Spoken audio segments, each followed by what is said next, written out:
Psalm 74. O God, why have you rejected us forever? Why does your anger smoulder against the sheep of your pasture? Remember the nation you purchased long ago, the people of your inheritance who you redeemed, Mount Zion where you dwelt. Turn your steps towards these everlasting ruins, all this destruction the enemy has brought on the sanctuary. Your foes roared in the place where you met with us. They set up their standards as signs. They behaved like men wielding axes to cut through a thicket of trees. They smashed all the carved panelling with their axes and hatchets. They burned your sanctuary to the ground. They defiled the dwelling place of your name. They said in their hearts, we will crush them completely. They burned every place where God was worshipped in the land. We are given no signs from God, no prophets are left, and none of us knows how long this will be. How long will the enemy mock you, God? Will the foe revile your name forever? Why do you hold back your hand, your right hand? Take it from the folds of your garment and destroy them. But God is my King from long ago. He brings salvation on the earth. It was you who split open the sea by your power. You broke the heads of the monster in the waters.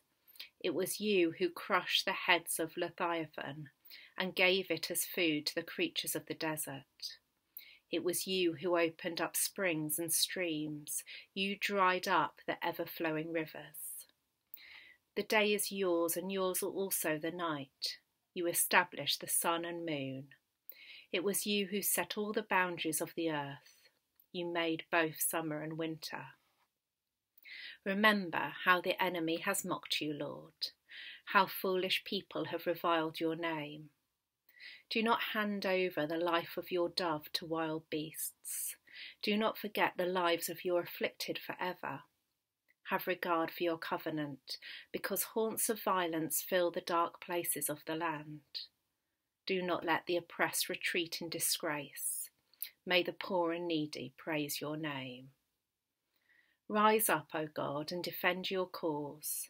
Remember how fools mock you all day long.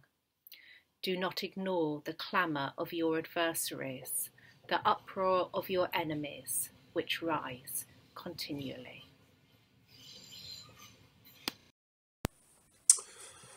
Well, hello. It's good to be with you. It's Wednesday the 20th of May, although I'm actually recording this on Tuesday. Glorious sunny day, and I think today, Wednesday, is going to be even hotter still. So anyway, hope you've been having a good week so far, and of course, the big news in the church at the moment, with all the other bits of news, is for those of us who tried to gather together on Sunday and discovered that we couldn't do it. Zoom had collapsed, and the great quote of the day, which is in the e-news, it looks like the church managed to break the internet. So it was such a frustrating morning as we tried to find out why people couldn't access it, or at one point we had some people who were able to join us, and we could see them and hear them. Some people we could just hear, and other people we couldn't see or hear at all. And then for some reason, people that couldn't be admitted at all. And we could spend have great fun trying to work out the basis upon which some people had limited access and some people had full access. But in the end, it turned out it was a national failure of Zoom, well, probably a global failure of Zoom as well. And very soon after we shut down the meeting and gave up trying to fix it, I discovered that lots and lots of Baptist churches up and down the country had similar experiences as well. But it was frustrating. It was really frustrating, because I think for those of us who've been able to gather regularly on Sunday morning for the Zoom gatherings, for all its kind of clunkiness when we're singing and other bits and pieces that just make it very real, I guess. It's not a slick pre-edited performance. We just missed being together. We missed the opportunity to see familiar faces and to hear familiar voices. Even before we sang together and prayed together and read scripture together, I think the joy for most of us to gather on Sunday is just to see and to be reminded of one another. And that was missing. And I've spoke to a few people later that afternoon or in the last couple of days, and just aware that how much it had meant to people, and how frustrated they were that we weren't able to connect on Sunday. And one of the big challenges throughout all of this, I think, for us as Christians is there's kind of two questions, really. There's the personal question: what does it mean for me to be a Christian, to be a faithful Christian in the midst of a pandemic? What are my personal responsibilities to my neighbours and to my workplace, to my family, friends, those sorts of things? But the other question, of course, which is just as important, is what does it mean for us to be a church, to be a community at this time? What does church actually look like? And one of the things that's been really interesting for lots of churches and Christians in churches, church leaders reflecting on this, is who has been able to connect through social media, who's not been able to connect. There's some obvious reasons for that. Who has been able to connect and actively connected, who's been able to connect but not actively connected for different reasons, and just trying to work out what that all means. And of course, I suppose there is a question: how many of us will, when we come back together again, will be with us, and how many people, for whatever reasons, have become disconnected from their own church community, from our church community. In fact, somebody posted on Twitter just a few days ago that I think it was in America that one of their church members had written to them, messaged them to say that that they wouldn't be returning to the church when the lockdown was over, because they'd been online surfing and they'd found a better church, and so they would be joining that church instead. So it's raised all sorts of questions about what it means for us to be a community. How do we continue to function as a community when we can't be physically present with one another? But also, what does it mean? How much does this community matter to us? How much do we matter to one another? How much do we hold one another at this time and support and encourage one another? Because there's no doubt that it's been really tough for a lot of people, and for some really, really tough, really hard. And for some, it's been less hard. But all of us, to some extent, have a sense of loss, a sense of grief, a sense of sadness, a sense of frustration, a sense of anger, the injustice of what's happened, of what isn't possible, and as we look out into the world, what all of that means. And so what does it mean for us to be a community holding ourselves and supporting one another in the midst of all of this pain? And in fact, Lindsay, interestingly, her school, mostly, she's a school teacher, and their schools are making plans and preparations for going back. And one of the things that they've that her teacher just sent around today is a revised curriculum, but a curriculum or a conversation about the curriculum that takes into account the fact that children will be returning who have been traumatized. And so it's one thing putting the logistics in place and the lesson plans in place and the social distancing in place and the hygiene measures in place. But what does it mean to receive a community of children where a number of them will have been quite traumatized, quite emotionally affected by all of this, and how in the midst of the impact of what's happening at the moment, how those children have been supported, and how parents have struggled to understand the best way to support their children under enormous pressure. And so what does that mean?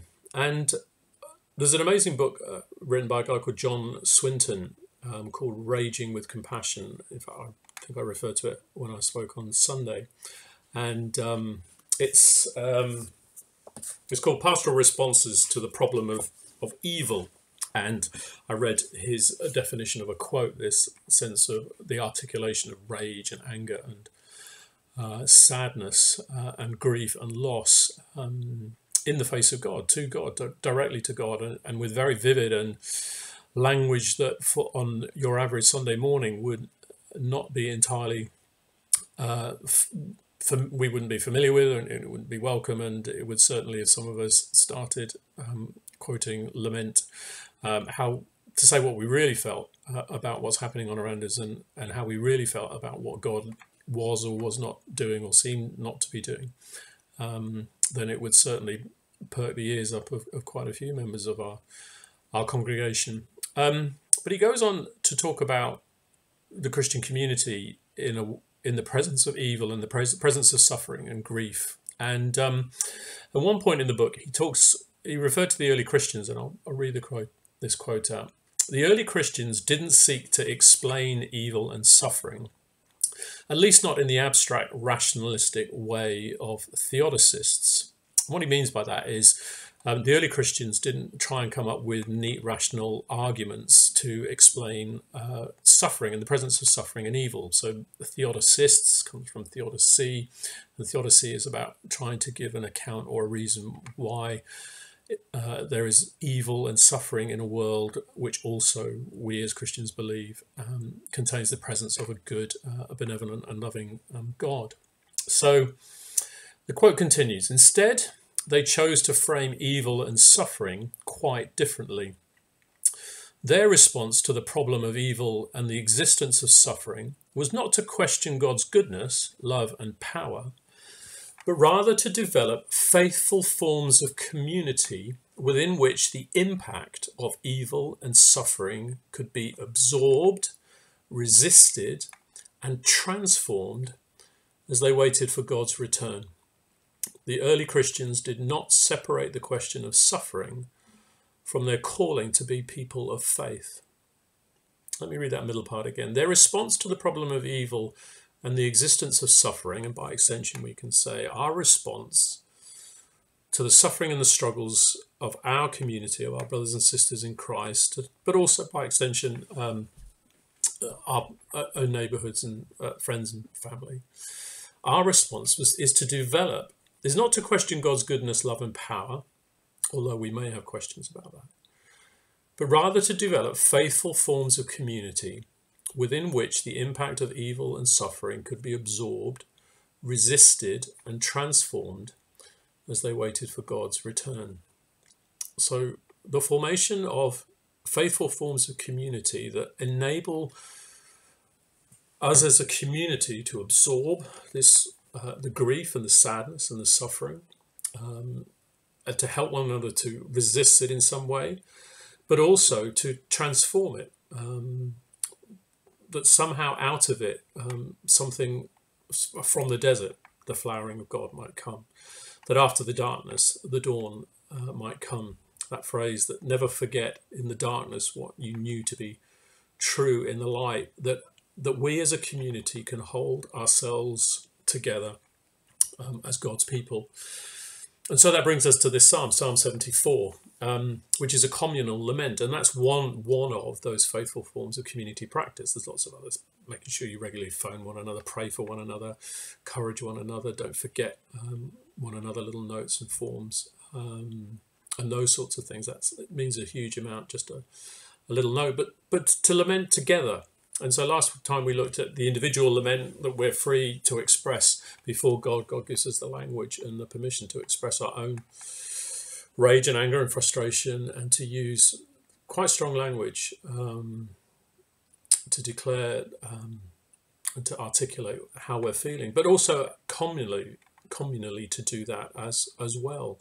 And even if we ourselves are not feeling particularly much of a struggle at the moment, and let the joyful be joyful, but also to stand with those who are sad, who are grieving, who are angry, who are frustrated, who can see no end to this, whose lives have been turned upside down and are struggling to see a way out of this, whose jobs are on the line, who really are not sure where this is all going to end up, even after the lockdown and things go back, projecting beyond that, see nothing but frustration and crushed dreams and difficulties at all kinds of levels, that we can bring this common lament before God. And Psalm 74 is one of them. There aren't a huge number of communal laments, but this is one of them, and they play an important part in the spirituality of God's people, of Israel, and therefore of ourselves. And I think, I don't know yet if on the e-news there's Eugene Peterson's translation of verse 1, but I'll read it to you again. And Eugene Peterson in the Message is always quite good for vivid language. You walked off and left us and never looked back. God, how could you do that? We're your very own sheep. And how can you stomp off in anger? I mean, it's just, I mean, the language is, but it's there. It's there. I mean, he's put it in his own particular way, but essentially the language is there. Oh God, why have you rejected us forever? Why does your anger smolder against the sheep of your pasture? And the psalm goes on to, if you like, the psalmist takes God on a tour around Jerusalem, destroyed Jerusalem. Jerusalem has been attacked and ransacked, and all the symbols of faith, all the symbols of God's power, all the symbols of God's faithfulness and presence, all the buildings and images that tell the world that God is, and Israel is God's chosen people, Yahweh's people, all have been obliterated. Those who are the enemies of God have won, and they can point to the desolation of all of this and declare victory. And so the psalmist takes God for a walk around this. What earth do you think you're playing at? What have you done to your people? What have you done to your church? Why this pain? Why this suffering? Why this struggling? What earth did you have in mind with all of that? And again, we look around one another and we see members of our congregation really struggling, and they seem to be going, and the last thing they needed at the moment was this pandemic, was a lockdown, was a loss of job and a loss of connection, a loss of contact, and they're struggling. And we're very aware that our faith suddenly becomes, it's not just my faith, it's our faith. It's our private faith becomes a public faith. Our private witness becomes a public witness. We are connected with, and we are in this together because we love. And we love one another, and we love God, and we love the world. And so the psalm invites us to bring this cry before God on behalf of those who at the moment are struggling to say anything at all, and that together as a community we articulate that faith because of our commitment to one another, that God might come and restore us. And the psalmist goes on and picks it up at verse 12, having taken God around, if you like, Jerusalem and the desolation of Jerusalem, and comes back to God. Yet God, my King, is from old working salvation in the earth. You divided the sea. By your might you broke the heads of the dragons in the waters. And he goes back to remind God, to remind the psalmists themselves, to remind themselves as a community of all that God had done in the past. And the God who was faithful to them in the past, again, will be faithful to them in the future. But right now, this is how we are. And this is who we cry out to. And this is the one, again, in whom we put our trust. And we would rather trust in him than run off to the idols of this world. In God and God alone, we will live and we will die. Amen.